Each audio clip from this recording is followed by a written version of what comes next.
Bonjour les amis, heureux de vous retrouver pour notre chronique littéraire du jeudi, que je voudrais consacrer aujourd'hui à une personnalité moins connue, qui est le philosophe Alain. Ce monsieur a vécu au début du XXe siècle en France. Il a enseigné durant toute sa carrière dans un lycée comme prof de philosophie. C'était un choix de sa part de ne pas enseigner à l'université où il aurait côtoyé seulement des étudiants se spécialisant en philosophie. Mais il se disait, la philo a une dimension éducatrice et c'est au lycée, au contact des adolescents, des jeunes hommes, des jeunes femmes, que la philosophie a le plus d'intérêt parce que c'est le moment où on se construit et c'est à ce moment-là que la philosophie peut apporter et faire grandir.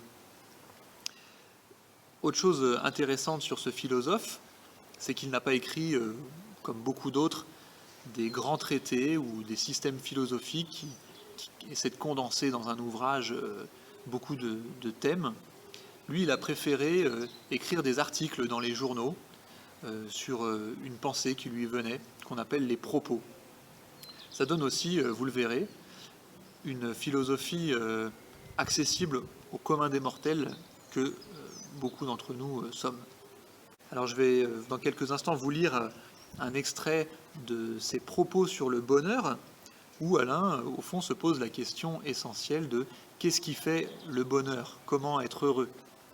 Et vous le verrez, l'idée principale de ce petit texte, mais aussi de tout son ouvrage, c'est que le bonheur est affaire de décision. En fait, ça peut nous paraître banal de dire une chose pareille, mais il faut aussi replacer ça dans le contexte. Alain vit donc au début du XXe siècle, c'est le début de la psychologie et de la psychanalyse. Freud fait la découverte de l'inconscient.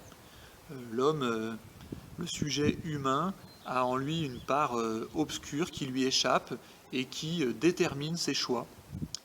On en vient du coup à remettre en question la liberté même de l'homme. Et Alain est un de ceux qui, à cette époque, réaffirme avec conviction la liberté de l'homme, et en particulier la liberté, la part de liberté qu'il y a dans son propre bonheur. Je vous lis ce petit extrait qui s'appelle « Du devoir d'être heureux ». Il n'est pas difficile d'être malheureux ou mécontent. Il suffit de s'asseoir, comme fait un prince qui attend qu'on l'amuse. Ce regard qui guette et pèse le bonheur comme une denrée jette sur toute chose la couleur de l'ennui. Non sans majesté, car il y a une sorte de puissance à mépriser toutes les offrandes.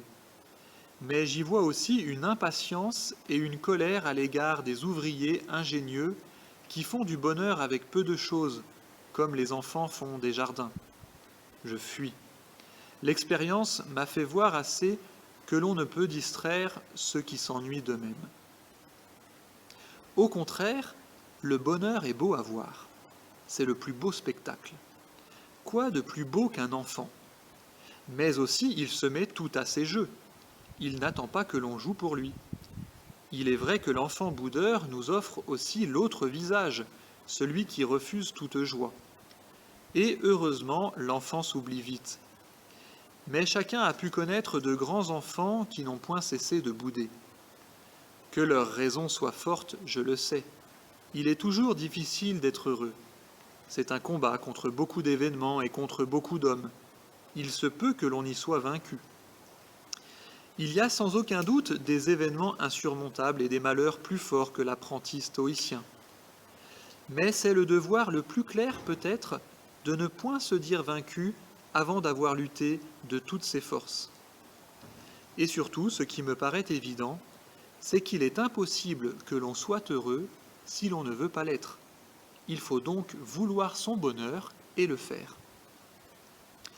Ce que l'on n'a point assez dit, c'est que c'est un devoir aussi envers les autres que d'être heureux. On dit bien qu'il n'y a d'aimer que celui qui est heureux.